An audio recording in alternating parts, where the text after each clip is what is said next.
పాలు కన్నా 2 రెట్లు ఎక్కువ విటమిన్ డి ఉంటుంది. నట్స్, అన్ని రకాల నట్స్ కన్నా 3 రెట్లు ఎక్కువ మెమరీ పెంచే కోలిన్ ఉంటుంది. పన్నీరు చికెన్ కంటే అద్భుతమైన క్వాలిటీ ప్రోటీన్ ఉంటుంది. చాలా మంచి క్వాలిటీ కొలెస్ట్రాల్ కూడా ఉంటుంది. మనం తినే అన్ని న్యూట్రిషనల్ ఆహారాలు దీన్ని చూసి సిగ్గుపడతాయి. అంత న్యూట్రిషన్ ఉంటుంది. ఇట్స్ ఎ పవర్ హౌస్ అని చెప్పొచ్చు, ఇదే మ్యాజిక్ అని చెప్పొచ్చు.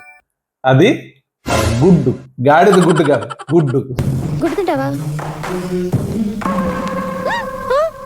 Protein, vitamin D, calcium, magnesium, antioxidants, అన్ని రకాల అమినో యాసిడ్స్ ఒక్క 10 రూపాయల్లో దొరకాలంటే నాకు తెలిసి భూమి మీద ఇంకే ఆహారం లేదు. తెల్ల గుడ్డు తిని పచ్చగుడ్డు పారేస్తారు చాలా మంది.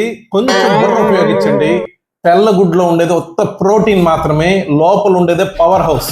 ఆ పసుపు గుడ్లో మీకు అన్ని రకాల న్యూట్రియంట్స్ ఉండేది అక్కడే. కొలెస్ట్రాల్, చాలా చాలా మంచి కొలెస్ట్రాల్, మన హార్ట్ కి మంచి కొలెస్ట్రాల్ ఉంది. డైటరీ కొలెస్ట్రాల్ గా ఇది చాలా చాలా మంచిది.